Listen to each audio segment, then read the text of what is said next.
Hi hello ಎಲ್ರಿಗೂ ನಮಸ್ಕಾರ. Welcome back to our YouTube channel.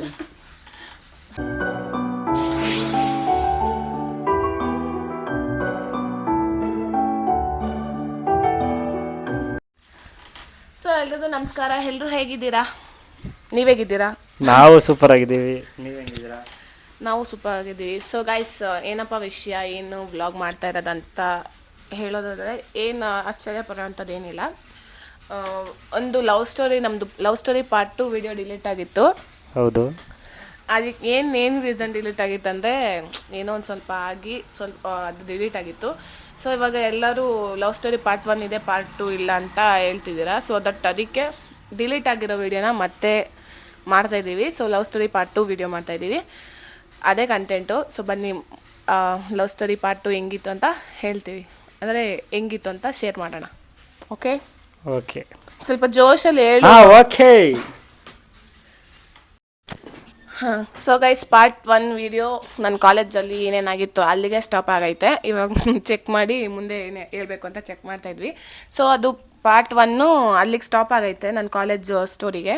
So next ಇನ್ನೂ college story ಐತೆ, ಅಂದರೆ ಉಡುಪಿ ಸ್ಟೋರಿಯಿಂದ ನಾವು ಇವಾಗ ಸ್ಟಾರ್ಟ್ ಮಾಡಬೇಕು. ಉಡುಪಿಲಿ ಏನೇನಾಯಿತು ಅಂತ ಅಂದ್ಬಿಟ್ಟು ತುರುವೇಕೆರೆ ಕಾಲೇಜ್ ಸ್ಟೋರಿ ಅಲ್ಲಿಗೆ ಸ್ಟಾಪ್ ಮಾಡಿಬಿಟ್ಟಿದ್ದೀವಿ ಪಾರ್ಟ್ 1. ಇದು ಪಾರ್ಟ್ 2 ಆಗಿ ಉಡುಪಿಯಿಂದ ಸ್ಟಾರ್ಟ್ ಮಾಡೋಣ. ಫಸ್ಟ್ PUC 3 ವರ್ಷ ಓದೋಳು, 2 ವರ್ಷ ಕಣೋ.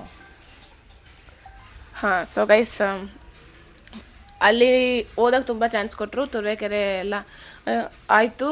ಮತ್ತೆ ಮನೆಗೆ ಕರ್ಕೊಂಡು ಬಂದರು ನಮ್ಮೂರಿಂದ.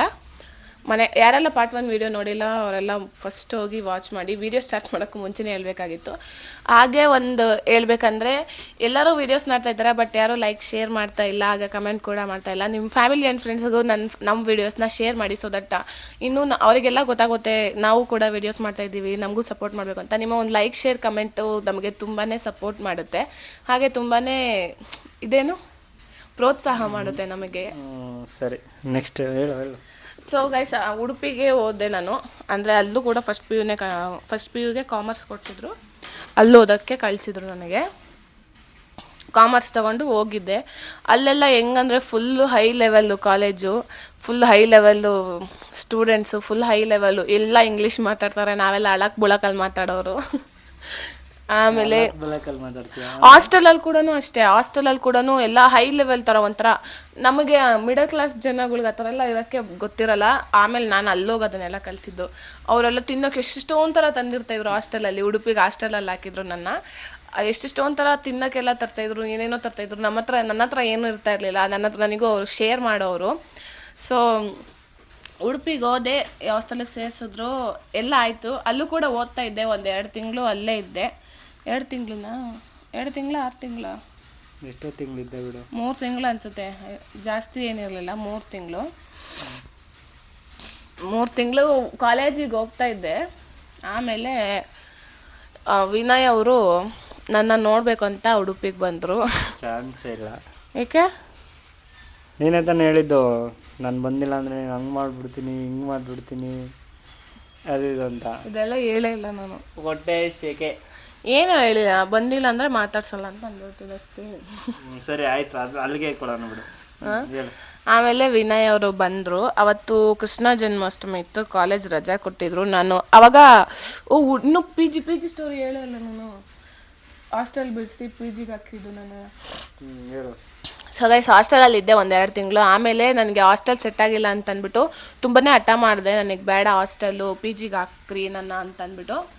ಸೊ ನನ್ನ ಅವಾಗ PGಗೆ ಸೇರಿಸಿದ್ರು. ಆವಾಗ ತುಂಬಾ ಮನೇಲೆಲ್ಲ ಜಗಳಾಡಿ, ಅಮ್ಮಂಗೆ ಇಷ್ಟ ಇರಲಿಲ್ಲ PGಗೆ ಹೋಗೋದು ನಾನು. ಸೊ ಅಪ್ಪ ಹೆಂಗೋ ಮಾಡಿ ಸೇರಿಸಿದ್ರು PGಗೆ ಹಾಕಿದ್ಮೇಲೆ, PGಗೆ ಹಾಕಿ ಒಂದು 3 ದಿವಸನೋ 1 ವಾರಕ್ಕೋ ಇವನು ಅಲ್ಲಿ ಕೃಷ್ಣ ಜನ್ಮಾಷ್ಟಮಿ ಇತ್ತು, ಕಾಲೇಜ್ ರಜಾ ಕೊಟ್ಟಿದ್ರು. ನಾನು PGಲಿ ಸ್ಪೆಷಲ್ ಕ್ಲಾಸಸ್ ಇದೆ ಅಂತ ಅಂದ್ಬಿಟ್ಟು ಇವ್ರನ್ನ ಮೀಟ್ ಮಾಡೋಕ್ಕೆ ಬಂದಿದ್ದೆ. ಮೀಟೆಲ್ಲ ಆಯಿತು. ಎಷ್ಟು ಗಂಟೆ? ಸುಮಾರು 1-1:30 ಮಧ್ಯಾಹ್ನ ತಾನೇ ನಾವು ತಗ್ಲಾಕೊಂಡಿದ್ದು. 3 ಗಂಟೆ ಆಗಿತ್ತು ಸಾಯಂಕಾಲ. ಮೀಟೆಲ್ಲ ಆಯಿತು. ನಾಳೆ ಮಲ್ಪೆ ಬೀಚ್ಗೆ ಹೋಗ್ಬೇಕು ಅಂತ ಪ್ಲ್ಯಾನ್ ಮಾಡಿದ್ವಿ. ಅಲ್ಲೇ ಸ್ಟೇ ಮಾಡಿದ್ವಿ, ರೂಮ್ ಕೂಡ ಮಾಡಿದ್ವಿ. ಅದೆಲ್ಲ ಫುಲ್ ಕಾಸ್ಟ್ಲಿ ಅಪ್ಪ. 2200 ರೂಪಾಯಿ ಒಂದು ರೂಮು. ಅಲ್ಲೇ ದೇವಸ್ಥಾನ ಆಪೋಸಿಟೇ ರೂಮ್ ಮಾಡ್ಕೊಂಡಿದ್ರು. ಇನ್ನೇನು ಮನೆಗೆ ಹೊರಡೋಣ ಅನ್ನೋ ಹೊತ್ತಿಗೆ, ಅಂದರೆ ನಾನು PGಗೆ ಬರೋಣ ಅನ್ನೋ ಹೊತ್ತಿಗೆ, ಅಂದರೆ PGಗೆ ಬರ್ತಾಯಿದ್ವಿ ಆಲ್ಮೋಸ್ಟು. ಯಾರೋ ಇವನ್ನ ಅಂದರೆ ಯಾರೂ ಅಲ್ಲ ನಮ್ಮ ಕಡೆಯವರು, ಅಂದರೆ ನಮ್ಮ ಅಮ್ಮನ ಕಡೆಯವರು ಇವನ್ನ ನೋಡ್ಬಿಟ್ಟವ್ರೆ, ಅಂದರೆ ನನ್ನನ್ನು ನೋಡವ್ರೆ. ಇವನು ಯಾರು ಅಂತಲೂ ಅವ್ರಿಗೆ ಗೊತ್ತು, ಸುಮ್ಮನೆ ಡ್ರಾಮಾ ಮಾಡಿದ್ರು ಅವರು ನನ್ನ ಹತ್ರ. ನಾನು ಹೇಳಿದೆ ಅವರಿಗೆ ಇವರೆಲ್ಲ ನನ್ನ ಫ್ರೆಂಡ್ಸು ಅಂತ.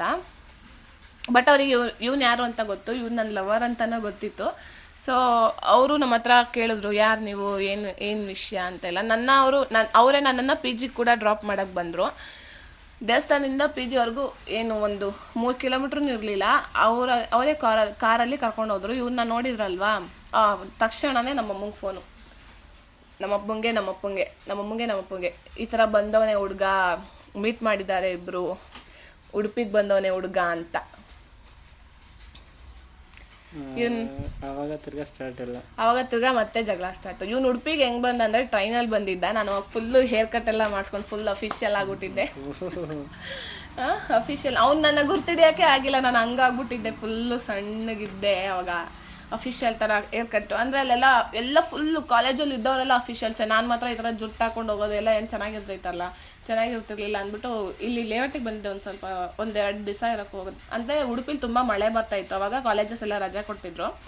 ಅವಾಗ ನಾನು ಲೇಔಟಿಗೆ ಬಂದಿದ್ದೆ. ಬಂದಾಗ ಹೇರ್ ಕಟ್ ಎಲ್ಲ ಮಾಡಿಸ್ಕೊಂಡು ಹೋಗಿದ್ದೆ. ಇವನು ಬಂದಾಗ ನನ್ನ ಕಂಡಿಡಿಯೋಕ್ಕೆ ಆಗಿಲ್ಲ, ಆ ಥರ ಆಗ್ಬಿಟ್ಟಿತ್ತು ಇವನಿಗೆ. ಇವನು ಟ್ರೈನಲ್ಲಿ ಫುಲ್ಲು ಜಾಲಿ ಮಾಡ್ಕೊಂಡು ಬಂದಿದ್ದ ಫ್ರೆಂಡ್ಸ್ ಜೊತೆ. ಏನೋ ಹೇಳು ನೀನೆ, ಏನ್ ಜಾಲಿ ಹುಡುಗರು ಜಾಲಿ ಅಂತ ಗೊತ್ತಿರುತ್ತೆ ಬಿಡು. ಸೊ ಜಾಲಿ ಮಾಡ್ಕೊಂಡು ಬಂದಿದ್ದ. ಇವನ್ನ ಪಿಕಪ್ ಮಾಡೋಕ್ಕೆ ನಾನು 7 ಗಂಟೆಗೆ ಪಿ ಜಿಯಿಂದ ಬಂದೆ. ಇವನು ರೂಮ್ ಮಾಡ್ಕೊಂಡು ಅವರು ರೂಮಲ್ಲಿ ಇದ್ರು. ನಾಷ್ಟ ಕೊಡ್ಸಿ. ಏನು ನಾಷ್ಟ ತಿಂದಿದ್ದು ಚಿನ್ಮ ನಾವಲ್ಲಿ? ಯಾವುದೋ ಬನ್ಸ್ ಅಂತಪ್ಪ. Buns correct. ಉಡುಪಿಲಿ ಫೇಮಸ್ಸೇ ಬನ್ಸು. ಏನು ಯಾವುದೋ ಬನ್ಸಲ್ಲ, ಅದು ಬನ್ಸು. ಚೆನ್ನಾಗಿರಲ್ಲ. ನಾನು ಇಡ್ಲಿ ತಿಂದೆ, ಒಂದು ಬನ್ಸ್ ತಿಂದ್ಬಿಟ್ಟು ಅವರು ರೂಮ್ಗೆ ಹೋದ್ರು. ನಾನು ಕೂಡ ಅವ್ರ ಜೊತೆನೇ ಇದ್ದೆ ಒಂದು ಸ್ವಲ್ಪ ಹೊತ್ತು ಅಂದರೆ ಒಂದು ಸಂಜೆವರೆಗೂ. ಏನು ಕಾಲೇಜ್ ಇರಲಿಲ್ಲ, ರಜಾ ಇತ್ತಲ್ವಾ, ಸಂಜೆವರೆಗೂ ಇವ್ರ ಜೊತೆನೇ ಇದ್ದೆ. ಇವ್ರ ಜೊತೆ ಇವ್ರ ಫ್ರೆಂಡ್ ಕೂಡ ಬಂದಿದ್ರು. ಸೊ ಆಮೇಲೆ ಇವರು ಸ್ನಾನ ಮಾಡ್ಕೊಂಡು ದೇವಸ್ಥಾನಕ್ಕೆ ಹೋಗೋಣ ಅಂತ ಹೋಗಿದ್ದಾರೆ. ಅವಾಗ ಇವ್ರನ್ನ ನೋಡ್ಬಿಟ್ಟಿರೋದು ನಮ್ಮಮ್ಮನ ಕಡೆಯವರು. ಅಂದರೆ ನಮ್ಮಮ್ಮನ ಕಡೆಯವರು ಲೆಕ್ಚರರು, ಅವರಿಗೆ ಕಾಲೇಜಸ್ ಅಲ್ಲಿ ಟ್ರಾನ್ಸ್ಫರ್ ಆಗ್ತಿರೋದ್ರಿಂದ ಒಂದೊಂದು ಕಡೆ ಒಬ್ಬೊಬ್ರು ಇರ್ತಾರೆ. ಸೊ ಅವರು ನಮ್ಮನ್ನ ನೋಡ್ಬಿಟ್ರು ಅಲ್ಲೇ ಕಾಲೇಜಲ್ಲಿ ಹಾಕೊಂಡು ಎತ್ತಾಕಿ ಅಲ್ಲಿಂದ ಬೆಂಗಳೂರಿಗೆ ತಗೊಂಡು ಹೋದ್ರು. ಅವ್ರು ಹೇಳಿದ ಪ್ರಕಾರ ನೀವು ಬನ್ನಿ ಜೊತೆಲಿ ಬೆಂಗಳೂರಿಗೆ ಹೋಗೋಣ ಅಂತ ಹೇಳಿದ್ರು. ಫಸ್ಟ್ ಕಾರಲ್ಲಿ ಹಾಕೊಂಡು ನನ್ನ ಪಿ ಜಿಗೆ ಕರ್ಕೊಂಡು ಹೋದ್ರು. ಆಮೇಲೆ ನಮ್ಮಮ್ಮ ಫೋನ್ ಮಾಡಿಬಿಟ್ಟು ಏನೋ ಅವ್ನು ಮತ್ತೆ ಬಂದಿದ್ದಾನಂತೆ, ಏನಕ್ಕೆ ನಮ್ಮನ್ನ ಸಾಯಿಸ್ಬೇಕು ಅಂತ ಎಲ್ಲ ಪ್ಲ್ಯಾನ್ ಮಾಡಿ, ಹಂಗೆ ಗೊತ್ತಲ್ಲ ಲವ್ ಮ್ಯಾಟ್ರ್ ಗೊತ್ತಾದ್ರೆ ಎಲ್ಲ ಬೈತಾರೆ ಪೇರೆಂಟ್ಸ್ ಯಾವ ಥರ ಬೈತಾರೆ ಅಂತ. ಸೊ ಆ ಥರನೇ ಬೈದರು. ಆಮೇಲೆ ವಿನಾಯ್ಗೆ ಫೋನ್ ಮಾಡಿರೋದು, ನೀನು ಬರಲಿಲ್ಲ ಅಂದರೆ ಪೊಲೀಸ್ ಸ್ಟೇಷನ್ಗೆ ಹಾಕ್ತೀನಿ, ಇಲ್ಲ ಆಗ್ತೀನಿ ಅಂತ. ಅದಕ್ಕೆ ನಾನು ಸತ್ತೋಗ್ಬಿಡ್ತೀನಿ ನನ್ನ ಪೊಲೀಸ್ ಸ್ಟೇಷನ್ ಸೇರಿಸಿದ್ರೆ ಅಂತ. ನಮ್ಮ ಅಪ್ಪನೇ ಎದುರಿಸ್ಬಿಟ್ಟಿದ್ದ ಇವನು, ನಾನು ಸತ್ತೋಗ್ಬಿಡ್ತೀನಿ ಅಂತ ಅಂದ್ಬಿಟ್ಟು. ಆಮೇಲೆ ಏನಾಯ್ತು ನೀನು ಹೇಳಿ? ಆಮೇಲೆ ಏನಾಯ್ತು, ಅಲ್ಲಿಂದ ಧರ್ಮಸ್ಥಳಕ್ಕೆ ಹೋಗಿ ಅಲ್ಲೊಂದು 2 ದಿವಸ ಇದ್ವಿ. ಫಸ್ಟು ಆಂಟಿ ಹೇಳಿದ್ರಲ್ವ ನಿನಗೆ, ಕಾರಲ್ಲಿ ನನ್ನ ಜೊತೆನೆ ನಮ್ಮ ಜೊತೆನೆ ಬಸ್ಸಲ್ಲಿ ಬಂದ್ಬಿಡ್ರಿ ನೀವು ಬೆಂಗಳೂರಿಗೆ ಹೋಗೋಣ, ಎಲ್ಲೋ ಅಲ್ಲಿಗೆ ಹೋಗ್ತಾ ಇದೀವಲ್ಲ ಜೊತೆಗೆ ಹೋಗ್ಬಿಡೋಣ ಅಂತ ಕರೆದ್ರು. ಸರಿ. ಮೊಬೈಲ್ ಇತ್ತಲ್ವಾ, ಇವಳ ಹತ್ರ ಒಂದು ಐಫೋನ್ ಇತ್ತು, 1900 ರೂಪಾಯಿ. 1900 ರೂಪಾಯಿ ಹಾಸ್ಟೆಲ್ಗೆ ಹೋಗ್ತಿದ್ದೀನಿ ಅಂತ ಗೊತ್ತಾಗಿ ಇವನೇ ಕೊಡ್ಸಿದ. ಫಸ್ಟ್ ಒಂದು ಮೊಬೈಲ್ ಕೊಡ್ಸಿದ. ಅದು ನಾನು ಹಾಸ್ಟೆಲಿಗೆ ತೊಗೊಂಡೋಗ್ತಿರೋದು ಬಚ್ಚಿಕೊಂಡಿರೋದನ್ನ ಗೊತ್ತಾಗಿ ಅದು ಎಲ್ಲೆಲ್ಲೋ ಔಸಿಟ್ಟಿದ್ದೆ ಅದನ್ನು ಗೊತ್ತಾಗ್ಬಿಟ್ಟು ಮೊಬೈಲೆಲ್ಲ ಚಿಚ್ಚಾಕಿ ನಮ್ಮಪ್ಪ ಮನೆ ಬಿಟ್ಟು ಹೋಗೋಕ್ಕೆ ಸಿದ್ಧ ಆಗಿದ್ರು. ಆವಾಗ ಮತ್ತೆ ಮಾರನೇ ದಿವಸನೇ ಮತ್ತೆ ಮೊಬೈಲ್ ಕೊಟ್ಟು ಕಳಿಸ್ಬಿಟ್ಟ. ಅಂದರೆ ನಾನು ಲೆಟರ್ ಮೂಲಕ ಕಳಿಸ್ತಿದ್ನಲ್ಲ ಅವನಿಗೆ ಎಲ್ಲ, ಈ ಥರ ಮನೇಲೆಲ್ಲ ಆಯಿತು, ಹಂಗಾಯ್ತು ಹಿಂಗಾಯ್ತು ಅಂತ. ಅದು ವಿಷಯ ಗೊತ್ತಾಗಿ ಮಾರನೇ ದಿವಸನೇ ಹೊಸ ಮೊಬೈಲ್ ಕೊಟ್ಟು ಕಳಿಸ್ದ. ಅದನ್ನು ಬಚ್ಚಿಕೊಂಡು ಹೆಂಗೋ ತೊಗೊಂಡು ಹಾಸ್ಟೆಲ್ಗೆ ಹೋದೆ. ಆಮೇಲೆ ಪಿ ಜಿಗೆ ಹೋಗೋದ್ರು.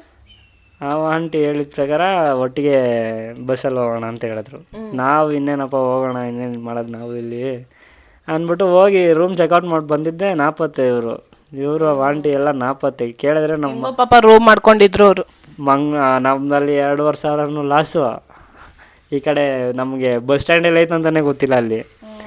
ಇವ್ರನ್ನ ಕೇಳ್ಕೊಂಡು ನೈಟು 3 ಇವ್ರಿಗೆ ಫೋನ್ ಮಾಡಿದ್ರೆ ನಾವು ಮಂಗಳೂರು ರೀಚ್ ಆಗಿಬಿಟ್ಟಿದ್ದೀವಿ ಅಂತ ಕ್ಲೀನಾಗಿ ಇಂಗ್ಲೀಷಲ್ಲಿ ಹೇಳಿದ್ರು. ನಾವೇನು ಮಾಡೋದು, ಧರ್ಮಸ್ಥಳಕ್ಕೆ ಹೋಗೋಣ ಅಂತ ಪ್ಲ್ಯಾನ್ ಮಾಡಿಕೊಂಡು ಅಲ್ಲಿ ಯಾವುದೋ ಬಸ್ ಸ್ಟ್ಯಾಂಡ್ ಕರ್ಕೊಂಡೋದ್ರು. ಆ ಬಸ್ ಬರೋ ಟೈಮಿಂಗ್ಸ್ ಬೇರೆ, ಉಡುಪಿಯಿಂದ ಮಂಗಳೂರಿಗೆ ಬರೀ 3 ಗಂಟೆಗೆ. ನಾವು ಹೋಗಿದ್ವಿ 10:30ಗೆ ಬಸ್ ಸ್ಟ್ಯಾಂಡಲ್ಲಿದ್ವಿ. ನಾನು ಅವಾಗ ಕೂಡ ಇವನಿಗೆ ಹೇಳಿದ್ದೆ ಬಸ್ಸಲ್ಲಿ ಕಾಲ್ ಮಾಡಿ, ಅಂದರೆ ಪಿಸು ಅಂತ ಮಾತಾಡೋದು. ಅಂದರೆ ಪಕ್ಕದಲ್ಲೇ ಆಂಟಿ ಇದ್ರು. ನಾನು ಹೇಳಿದ್ದೆ ಅವನಿಗೆ ಕರ್ಕೊಂಡು ಹೋಗ್ಬಿಡು ನಾನು ಮನೆಗೆ ಹೋಗಲ್ಲ ಅಂತ. ಅವಾಗಲೇ ಇವನು ಏನು ಹೇಳಿದ್ರು, ಇನ್ನೂ ಏಜ್ ಆಗಿಲ್ಲ ಬೇಡ ಅಂತಂದಿದ್ದ. ಆಮೇಲೆ ಧರ್ಮಸ್ಥಳಕ್ಕೆ ಹೋದ್ವಿ. ಬೆಳಿಗ್ಗೆ ದರ್ಶನ ಮಾಡ್ಕೊಂಡು ಎಲ್ಲ ಈಚೆ ಬಂದಮೇಲೆ ನಿಮ್ಮ ಅಪ್ಪ ತಿರ್ಗಾ ಫೋನ್ ಮಾಡಿದ್ರು. ಎಲ್ಲಿದ್ದೀರಾ ಬರ್ರಿ ಅಂತ. ಆವಾಗ ನಾನು ಹೇಳಿದ್ದು, ನಾವೇನಕ್ಕೆ ಬರಬೇಕು, ಬರೋಲ್ಲ, ನಾನು ಯಾರು ತಪ್ಪು ಮಾಡದೆ ಇರೋದು ಏನು ಮಾಡಿಲ್ಲ ಅಂದ್ಬಿಟ್ಟು ಸುಮ್ಮನೆ ಇದ್ದೆ. ಆಮೇಲೆ ಅವರಪ್ಪನ ಹೇಳಿದ್ರು ಏನು ಮಾಡಲ್ಲಪ್ಪ ಬಾ ಅಂತ. ಸರಿ ಅಂದ್ಬಿಟ್ಟು ಬಂದಿದ್ದೆ. ಇಲ್ಲಿ ಒಬ್ಬರು ದೊಡ್ಡವ್ರ ಹತ್ರ ಕರ್ಕೊಂಡು ಹೋದ್ರು. ಇರೋ ಫಸ್ಟು ನನ್ನ ಉಡುಪಿಯಿಂದ ಕರ್ಕೊಂಡು ಬಂದರು ಆ ಆಂಟಿ. ಆಮೇಲೆ ನಮ್ಮಪ್ಪ ಬಂತು ಪಿಕಪ್ ಮಾಡೋಕ್ಕೆ. ಅಲ್ಲಿ ಎಲ್ಲಿಂದ ಅಲ್ಲಿ ಅಲ್ಲ, ಮೆಜೆಸ್ಟಿಕ್ ಅಲ್ಲ, ಇಲ್ಲಿ ಯಾವುದೋ ಐತಲ್ಲ, ಅದು ಯಾವುದೋ ಊರು ಬಿಡಿ, ಮೆಜೆಸ್ಟಿಕ್ ಅಂತಲೇ ಅಂದ್ಕೊಳ್ಳಿ. ಅಲ್ಲಿಂದ ಪಿಕಪ್ ಮಾಡ್ಕೊಂಡು ಬಂದರು ನನ್ನ ಮನೆಗೆ. ಬಂದಿದ್ದೆ ಬಿರ್ರಿ 2 ಹಿಟ್ಟಿನ ಡಬ್ಬೆ ಮುರಿದಾಕಿದ್ರು, 2 ಚಾರ್ಜರ್ ವಯರ್ ಕಿತ್ತಾಕಿದ್ರು. ಅಷ್ಟು ಬಿರ್ರಿ ಹೊಡೆದ್ಬಿಟ್ರು ನನಗೆ. ಕರ್ಕೊಂಬಂದು ರೂಮಲ್ಲಿ ಹಾಕ್ಕೊಂಡು ಆಮೇಲೆ ಏನೇನೋ ಪ್ಲ್ಯಾನ್ ಮಾಡಿದರು ನನ್ನ ರೂಮಲ್ಲೇ ಕೂಡಕ್ಕೆ ಬಿಡೋಣ, ಎಲ್ಲೂ ಹೋಗೋದೇ ಬೇಡ, ಅವಳು ಬೀಗ ಈಚೆ ಕಡೆಯಿಂದ ಬೀಗ ಹಾಕ್ಕೊಂಬಿಡೋಣ. ನಾನು ಅವಾಗ ಅಂದ್ಕೊತಿದ್ದೆ ಫುಲ್ ಡಿಪ್ರೆಷನ್ಗೆ ಹೋಗ್ಬಿಡ್ತೀನಿ, ನಾನು ಹುಚ್ಚೆ ಆಗ್ಬಿಡ್ತೀನಿ, ಹಂಗೆ ಅಂತ ಫುಲ್ಲು ಹೊಡೆದ್ಬಿಟ್ಟಿದ್ರು. ಫುಲ್ ಎದ್ದೊಳಕ್ಕೆ ಆಗ್ತಾ ಇರಲಿಲ್ಲ ನನಗೆ, ಹಂಗೆ ಹೊಡೆದ್ಬಿಟ್ಟಿದ್ರು. ಬಿರ್ರಿ ಇವಿ ಚೆಚ್ಚಾಕ್ಬಿಟ್ಟಿದ್ರು ನನಗೆ. ಆಮೇಲೆ ದೊಡ್ಡವ್ರ ಹತ್ರ ಕರ್ಕೊಂಡೋದ್ರು. ದೊಡ್ಡವ್ರ ಹತ್ರ ಹೋಗ್ಬಿಟ್ಟು ನನಗೆ ವಿನಯ್ ನೋಡಿದ್ರೆ ತಿಕ್ಕ ಎಲ್ಲ ಹುರಿದೋಯ್ತು. ಎಷ್ಟು ಸಿಟ್ಟು ಬಂತು ಅಂದರೆ ಅವತ್ತು ವಿನಯ್ನ ನೋಡಿದಾಗ. ಇವ್ನು ನೋಡಿದ್ರೆ ಇವ್ನ ಫ್ರೆಂಡ್ಸ್ ಜೊತೆ ಆರಾಮಾಗಿ ಜಾಲಿ ಮಾಡ್ಕೊಂಡು ಅಲ್ಲಿ ನಿಂತವನೆ. ನಾನು ಮನೆಗೆ ಬಂದು ಒಡ್ಸ್ಕೊಂಡು ಆಮೇಲೆ ಇವ್ರು ದೊಡ್ಡವ್ರ ಹತ್ರ ಕರ್ಕೊಂಡು ಹೋಗಿದ್ದು. ಅವಾಗ ಏನಾಯ್ತು ಅಂತ ಇವಾಗ ವಿನಯ್ ಹೇಳ್ತಾನೆ. ಆಮೇಲೆ ಇನ್ನೊಂದು ಸ್ಟೋರಿ ಐತಿ, ಇನ್ನೊಂದು ಕಪಾಳ ಕೊಡಿಯೋಕೆ ಹೋಗ್ಬೇಕಾಗಿತ್ತು ನಾನು ಅವಾಗ ಅದನ್ನು ಮುಂದೆ ಹೇಳ್ತೀನಿ. ನಾನು ಫಸ್ಟ್ ಅವನೇ ಹೇಳಿ. ಏನು ಹೇಳಿ? ಕರ್ಕೊಂಡೋದ್ರು. ಫಸ್ಟೇ ಹೇಳಿದ್ದೆ ನಾನು ಇವಳಿಗೆ. ಸರಿ, ನಾನು ದೊಡ್ಡವ್ರ ಹತ್ರ ಕರ್ಕೊಂಡು ಹೋಗೋಕೆ ಒಂದ್ ನಿಮಿಷ ನಾನು ದೊಡ್ಡವ್ರ ಹತ್ರ ಕರ್ಕೊಂಡು ಹೋಗೋಕ್ಕೂ ಮುಂಚೆ ಮನೆ ಬಿಟ್ಟು ಬಂದ್ಬಿಟ್ಟಿದ್ದೆ. ನಮ್ಮ ಚಿಕ್ಕಪ್ಪನ ಮನೆಗೆ ಹೋಗ್ಬಿಟ್ಟಿದ್ದೆ ನಾನು. ಹೊಡಿತವ್ರೆ ಇವರು ಅಂತ ಚಿಕ್ಕಪ್ಪನ ಮನೆಗೆ ಹೋಗಿದ್ದೆ. ಆಮೇಲೆ ಏನಾಯ್ತಂತ ಹೇಳ್ತಾನೆ. ಹೇಳಿದ್ದೀನಿ ಇವಳಿಗೆ, ಅಲ್ಲಿ ಯಾರ ಹತ್ರ ಹೋದ್ರೆ ಅಲ್ಲಿಂದ ಫಸ್ಟ್ ಈಚೆ ಬರೋದು ನೋಡೋಣ, ಅಲ್ಲಿ ಹೇಳ್ಬಿಡ್ತೀನಿ ನಾನು, ನಿನ್ನ ಬಿಟ್ಬಿಡ್ತೀನಿ ಅಂತ ಹೇಳ್ತೀನಿ, ನೀನು ಸುಮ್ಮನೆ ಇರಬೇಕಲ್ಲಿ ಅಂತ ಹೇಳಿದ್ದೀನಿ ಇವಳು ಫಸ್ಟೇ. ಸರಿ, ನಾನು ಹೇಳ್ಕೊಟ್ಬಿಟ್ಟು ಅಲ್ಲಿ ಹೋಗಿ ನಿಂತ್ಕೊಂಡು ಮೇಲೆ ನಾನು ಸೇಮ್ ಹಂಗೆ ಹೇಳಿದ್ದೀನಿ, ಇಲ್ಲ ನಾನು ಇಲ್ಲಿಗೆ ನಿಲ್ಲಿಸ್ಬಿಡ್ತೀನಿ, ನನ್ನ ಸಲ ಏನು ಆ ಥರ ಮಾಡಲ್ಲ ಅಂತ ನಾನು ಹೇಳಿದ್ದೀನಿ. ನನ್ನ ಫ್ರೆಂಡ್ಸ್ ಎಲ್ಲ ಅಲ್ಲಿ ನಾಟಕ. ಒಂದು ನಿಮಿಷ ಇರು. ಅವನೇನಂತ ಹೇಳಿದ, ಹಿಂಗೆ ಹೇಳ್ಕೊಟ್ಟಿದ್ದ ನನಗೆ. ಅಲ್ಲಿ ನೋಡಿದ್ರೆ ಸೀರಿಯಸ್ ಆಗಿ ಹೇಳ್ತಾವನೆ ಎಲ್ಲರ ಮುಂದೆ, ಬಿಟ್ಬಿಡ್ತೀನಿ ಅವಳು ನನಗೆ ಬೇಡ, ಬಿಟ್ಬಿಡ್ತೀನಿ ಅವಳನ್ನ. ಇಲ್ಲಿ ಹೇಳಿದ್ರೇನು ಅಲ್ಲಿ ಹೇಳಿದ್ರೇನು ಒಳ್ಳೆ ಸೀರಿಯಸ್ ಆಗಿ ಹೇಳ್ತಾವನೆ. ನಾನೀಗ ಹೆಂಗ್ ಸಿಕ್ತಿತ್ತು ಅಂದ್ರೆ, ಹೋಗಿ ಎಲ್ಲರ ಮುಂದೆ ಕಪಾಳಕ್ಕೆ ಬಾರ್ಸ್ಬಿಟ್ಟಿನಿ, ನಿನ್ಮೇಲೆ ನನ್ನ ಸಮಾಸಕ್ಕೆ ಬರಬೇಡ ಕಣೋ ಅಂತ ಚಪ್ಪಲಿ ನೋಡ್ಬಿಟ್ಟು ಬರ್ಬೇಕಂತ ಅನ್ಸುತ್ತೆ ನನಗೆ. ಅಷ್ಟು ಸಿಟ್ಟು ಬಂದಿತ್ತು ಅವತ್ತು ನನಗೆ. ಆದ್ರೂ ತಡ್ಕೊಂಡು ಮನೆಗೆ ಬಂದಿದ್ದೀನಿ. ಆಮೇಲೆ ಮನೆಗೆ ಬಂದಮೇಲೆ ಅದಾದ್ಮೇಲೆ ಹೇಳ್ತೀನಿ ಅಲ್ಲಿ ದೊಡ್ಡವ್ರ ಹತ್ರ ಏನಾಯ್ತು ಅಂತ ಹೇಳ್ತಾನೆ. ಆ ಥರ ಹೇಳಿದ್ದೀನಿ. ಇವಳು ಇಲ್ಲ, ಅವ್ನು ಸುಳ್ಳು ಹೇಳ್ತಾವನೆ, ಅದು ಹೇಳ್ತಾವನೆ, ಇದು ಹೇಳ್ತಾವನೆ, ನನಗೆ ನಂಬಕ್ಕೆ ಆಗ್ತಾ ಇಲ್ಲ. ಅವಾಗ ಇವ್ ನಿಂಗೆ ಹೇಳ್ತಾವನಲ್ಲ, ಇಲ್ಲ ನನಗೆ ಅವನೇ ಬೇಕು ಅಂತ ನಾನು ಕೂತಿದ್ರೆ, ಇವನು ನನಗೆ ಅವಳು ಬೇಡ, ಬಿಟ್ಬಿಡ್ತೀನಿ ಅಂತ ಇವನು ಕೂತವನೆ. ಹಂಗೆ ಒಂದು ಪ್ಲ್ಯಾನ್ ಮಾಡಿದ್ಮೇಲೆ ಅಲ್ಲಿ ಹೋಗಿ ಹೇಳಿದ್ಮೇಲೆ ಅದನ್ನು ನಡೆಸ್ಬೇಕು. ಇಲ್ಲ ಸುಮ್ಮನೆ ಅದ್ರ ಬಗ್ಗೆ ಮಾತಾಡ್ದಿರ ಬೇರೆದು ಮಾತಾಡಬೇಕು. ಅದು ಅಲ್ಲಿ ಹೇಳಿದ್ಮೇಲೆ ಇವಳು ಆ ಥರ ಹೇಳಿದ್ದು ಸರಿ ಅಂದ್ಬಿಟ್ಟು ಹೆಂಗೋ ಮಾಡಿ ಅಲ್ಲಿಂದ ಈಚೆ ಬಂದ್ವಿ. ಹೇಳಿದ್ರು ಅವರು ಸ್ವಲ್ಪ ನಮಗೆ. ಅಕ್ಕ ಒಂದು 3 ತಿಂಗಳು ಮಾತೇ ಇಲ್ಲ, ಕತೆ ಇಲ್ಲ, ಮೆಸೇಜ್ ಇಲ್ಲ, ಫೋನ್ ಇಲ್ಲ. ಒಂದು ಲೆಟರ್ ಬರ್ದು ಕಳ್ಸಿದೆ ಗೈಸ್, ಇನ್ಮೇಲೆ ನಾನು ಸವಾಸಕ್ಕೆ ಬಂದ್ರೆ ಚುಪ್ಲಿ ಹೊಡಿತೀನಿ. ಮತ್ತೆ ಪಕ್ಕದಲ್ಲಿ ಕೂತ್ಕೊಂಡಿದ್ದೆ. ಏನೇನೋ ಬೈದಿದ್ದೆ ಅವತ್ತು. ಫುಲ್ ಅಣ್ಣ ಡ್ರಿಂಕ್ಸ್ ಜಾಲಿ ಮಾಡ್ಕೊಂಡು ಡಿಪ್ರೆಷನ್ಗೆ ಹೋಗಿದ್ ನೀನು. ಫುಲ್ಲು ಎಲ್ಲ ಹೆವಿ ಮಾಡ್ಬಿಟ್ಟಿದ್ದ. ಆಮೇಲೆ ದೊಡ್ಡವ್ರ ಹತ್ರ ಬುದ್ಧಿ ಹೇಳಿ ಕಳ್ಸಿದ್ರು. ಎಲ್ಲ ಆಯಿತು. 3 ತಿಂಗಳು ನಾನು ಇವನ್ನ ಕಾಂಟ್ಯಾಕ್ಟೇ ಮಾಡಿರಲಿಲ್ಲ. ನನಗೆ ಸಿಟ್ಟಂದ್ರೆ ಸಿಟ್ಟು ಬಂದ್ಬಿಟ್ಟಿತ್ತು ಇವನೇ ಎಲ್ಲರ ಮುಂದೆ. ಅವಾಗ ನಮ್ಮಮ್ಮನೂ ಕೂಡ ಮೈಂಡ್ ವಾಶ್ ಫುಲ್ಲು. ಅವನೇ ಹಂಗೆ ಹೇಳೋನಿಲ್ಲ, ನಿನಗೇನಕ್ಕೆ ಅವ್ನು ಬಿಟ್ಬಿಡೆ, ಅವನೇನು ದೊಡ್ಡ ಚಪ್ಪರ್ ಕಣೆ, ದೊಡ್ಡ ರೌಡಿ ಕಣೆ ಅಂತ ನಮ್ಮಮ್ಮ ನನಗೆ ಫುಲ್ಲು ಮೈಂಡ್ ವಾಶ್. ಅವಾಗ ನನಗೆ ನನಗಿವ್ನು ಬೇಡ, ನನಗಿವ್ನು ಸೂಟ್ ಆಗಲ್ಲ, ಬಿಟ್ಬಿಡೋಣ. ನನಗೂ ಮೈಂಡಲ್ಲಿ ಬಂದ್ಬಿಡ್ತು. ಏನಕ್ಕೆ ನಾನೇಕೆ ಅವನೇ ಹಂಗಂದ್ಮೇಲೆ ನಾನೇಕೆ ಮೇಲೆ ಬಿದ್ದು ಪ್ರೀತಿ ಮಾಡಬೇಕು ಅಂತ ಮೈಂಡಲ್ಲಿ ಬಂದ್ಬಿಡ್ತು ನನಗೆ. ಬಿಟ್ಬಿಡೋಣ ಅಂತ 3 ತಿಂಗಳು ಬಿಟ್ಟಿದ್ದೆ ಹೆಂಗೋ. ಆಮೇಲೆ ಇವನೇ ಬಂದ ನಾಯಿ ಥರ. ಒಂದು ಲೆಟರ್ ಕೊಟ್ಟು ಕಳ್ಸಿದ್ದ, ಚಿನ್ನಮ್ಮ ಒಂದು ಮೆಸೇಜ್ ಇಲ್ಲ, ಕಾಲ್ ಇಲ್ಲ ಅಂತ. ಆಮೇಲೆ ಏನಾಯ್ತು? ಆಮೇಲೆ ಅದೇ ಗೊತ್ತಲ್ಲ ಹುಡುಗಿರಿಗೆ. 1-2 ಸಲ ನೀವು ಅಂದರೆ ಸರಿ ಚಿನ್ನಮ್ಮ, ಆಯ್ತು ಚಿನ್ನಮ್ಮ, ಹಂಗೆ ಮಾತಾಡ್ಕೊಂಡು ಜಾಲಿ ಆಗಿದ್ವಿ. ನಾನು ಹೇಳಿದ್ದೆ ಅವನಿಗೆ, ನಂಗೆ ಬೇಡ ನೀನು ಅಂತ. ಆದ್ರೂ ಬಂದಾಗ ಹೋಗ್ಲಿ ಪಾಪ, ಹುಡುಗ ಮದ್ವೆ ಆಗಿಲ್ಲ ಅಂದ್ರೆ ಡಿಪ್ರೆಷನ್ಗೆ ಹೋಗ್ಬಿಡ್ತಾನೆ, ಸತ್ಗೀತ್ ಹೋಗ್ಬಿಡ್ತಾನೆ, ನನ್ನ ಹೆಸರು ಬರ್ದಿಕ್ ಮಾನ ಮರದಿ ತೆಗೆದ್ಬಿಡ್ತಾನೆ ಅಂತ ಮದ್ವೆ ಆಗಿದ್ದಾಯ್ತು. ನಿನ್ನ ಹೆಸರು ನಾನಕ್ಕೆ ಬರ್ದಿಕ್ಲಿ, ನಂದು ತಾನೇ ನೀನು ಸುಸೈಡ್ ಮಾಡಿ. ಅವಾಗೆಲ್ಲರೂ ಇವ್ರ ಫ್ರೆಂಡ್ಸ್ ಎಲ್ಲ ನಿನ್ನಿಂದ ಸತ್ತೋಗ್ಬಿಟ್ಟ ಅಂತ ಹೇಳ್ಬಿಟ್ಟಿದ್ರೆ, ಅವ್ರು ಈ ಥರ ನೀನೇ ಸತ್ತೋಗ್ಬಿಟ್ಟು ಅಂತ ಹೇಳ್ತಾ ಇರಲಿಲ್ಲ, ಸಿಕ್ಕಿದ್ರೆ ಹೊಡೆದೇ ಹಾಕ್ಬಿಟ್ಟಿದ್ರು ಅನ್ಕೊ ನಿಮಗೆ. ಆಮೇಲೆ ದೊಡ್ಡವರಿಂದ ಮನೆ ಕರ್ಕೊಂಬಂದರು. ಮನೇಲಿ ಸ್ವಲ್ಪ ಬುದ್ಧಿ ಹೇಳಿ ಮೈಂಡ್ ವಾಶ್ ಮಾಡಿದ್ರು. ಆವಾಗ ನಾನು ಸುಮ್ಮನೆ ಇದ್ದೆ, ನನ್ನ ಪಾಡಿಗೆ ನಾನಿದ್ದೆ. ಇಲ್ಲಿ ಕಾಲೇಜಿಗೆ ಕಳಿಸಿರ್ಲಿಲ್ಲ. ಕಾಲೇಜಿಗೆ ಕಳಿಸೋ ಪ್ಲ್ಯಾನ್ ಆಗ್ತಾಯಿತ್ತು. ಮತ್ತೆ ನನ್ನ ಕಾಂಟ್ಯಾಕ್ಟ್ ಮಾಡಿಲ್ಲ ಅಂದ್ರೆ ಇಷ್ಟೊತ್ತಿಗೆ ನಾನು ಓದಿ ಇವಾಗ ಅದೆಲ್ಲಿ ಇನ್ಫೋಸಿಸಲ್ಲಿ CEO ಆಗ್ಬಿಟ್ಟಿರೋಳು. ಇವ್ನು ನನ್ನ ಕಾಂಟ್ಯಾಕ್ಟ್ ಮಾಡಿಲ್ಲ ಅಂದ್ರೆ ನಾನು ಎಲ್ಲೋ ಇರ್ತಾ ಇದ್ದೆ. ಅದೇ ಕಣೆ ಇನ್ಫೋಸಿಸಲ್ಲಿ CEO ಆಗ್ಬಿಡ್ತೈತೆ ಬಿಡು ನೀನು. ಟಾಪಲ್ಲಿ ಬರ್ತಿದ್ದೆ. ಟಾಪಲ್ಲಿ ಬಂದ್ಬಿಡೋಳು. ಅಷ್ಟಾಯಿತು, ಮನೆಗೆ ಬಂದ್ವಿ, ಎಲ್ಲ ಆಯಿತು. ಆಮೇಲೆ ಒಂದು ದಿವಸ ನಾವು ಲೆಟರ್ ಬರ್ಕೊಡೋದು ಎಲ್ಲ ಗೊತ್ತಾಗ್ಬಿಡ್ತು ನಮ್ಮ ಮನೇಲಿ. ಅಂದರೆ ನಾನು ನನ್ನ ತಂಗಿ ಕೈಲಿ ಕೊಟ್ಟು ಕಳಿಸ್ತಾ ಇದ್ದೆ. ಇವ್ರು ಹೆಂಗೆ ನನ್ನ ಕಾಂಟ್ಯಾಕ್ಟ್ ಮಾಡ್ದೆ ಅಂದರೆ ಅವನಿಗೆ ಒಬ್ಳು ಫ್ರೆಂಡ್ ಅಂದರೆ ತಂಗಿ ಥರನೇ, ತಂಗಿ ಗೊತ್ತಿದ್ಲು. ಅಂದರೆ ಅವಳು ಇದು ನಮ್ಮ ಮನೆ ಅಂದರೆ ಅವ್ರ ಪಕ್ಕದ ಮನೆ ಮೋಲ್ಡ್ ಮಲೆಯಿಂದ ನನ್ನ ಕಾಂಟ್ಯಾಕ್ಟ್ ಮಾಡೋಳು. ಅಕ್ಕ ವಿನಯ್ ನಂಗೆ ಕಾಲ್ ಮಾಡ್ಬೇಕಂತ ಹಂಗೆ ಹಂಗೆ ಅಂತೆಲ್ಲ ಹೇಳ್ತಿರೋಳು. ಲೆಟರ್ ಕೊಟ್ಟರೆ ಅವಳು ಬಂದು ಇಬ್ಬರು ಒಂದೇ ಕ್ಲಾಸು, ಒಂದೇ ಸ್ಕೂಲು, ಒಂದೇ ಕ್ಲಾಸಲ್ಲ ಒಂದೇ ಸ್ಕೂಲು. ಅವ್ರು ಬಂದು ನನ್ನ ತಂಗಿ ಕೊಡೋರು, ನನ್ನ ತಂಗಿ ಬಂದು ನಂಗೆ ಕೊಡೋಳು. ಅವ್ನು ಏನು ಬರ್ದಿದ್ದು ಕಳಿಸಿದ್ದಾನೆ ನನಗೆ ಗೊತ್ತಾಗ್ತಾಯಿತ್ತು. ಸೊ ಅದಕ್ಕೆ ನಾನು ರೆಸ್ಪಾನ್ಸ್ ಬರೆದು ನನ್ನ ತಂಗಿ ಕೊಡ್ತಿದ್ದೆ, ನನ್ನ ತಂಗಿ ತೊಗೊಂಡು ಅವಳು ಕೊಡ್ತಿದ್ದೆ, ಅವಳು ಬಂದು ಇವನಿಗೆ ಕೊಡ್ತಾಯಿದ್ಲು. ಸೊ ಇಷ್ಟು ಜನ ನಮ್ಮ ಲವ್ಗೆ ತುಂಬ ಜನನೇ ಹೆಲ್ಪ್ ಮಾಡಿಬಿಟ್ಟವ್ರು. ತುಂಬ ಜನ ಹೆಲ್ಪ್ ಮಾಡಿದ್ದಾರೆ. ಆಮೇಲೆ ಇದೇ ಥರ ಲೆಟರ್ಸ್ ಎಲ್ಲ ಹೋಗ್ತಾಯಿತ್ತು ಬರ್ತಾಯಿತ್ತು ಎಲ್ಲ ಆಯ್ತಿತ್ತು. ಆಮೇಲೆ ಒಂದು ದಿವಸ ಏನೋ ಲೆಟರ್ ಬರೆದಿದ್ದೆ, ಏನಂತ ನೆನಪಿಲ್ಲ. ಈಗಲೂ ಲೆಟರ್ ಇಷ್ಟಿದ್ದಾವೆ ನಮ್ಮ ಮನೇಲಿ, ಇಲ್ಲೆಲ್ಲೋ ಇಟ್ಟಿದ್ದೀವಿ. ಮೋಸ್ಟ್ಲಿ ಆ ಬ್ಯಾಗ್ ಒಳಗೈತೆ ಒಂದು. ತೆಗಿ ಚಿನ್ನಮ್ಮ, ತೆಗಿ.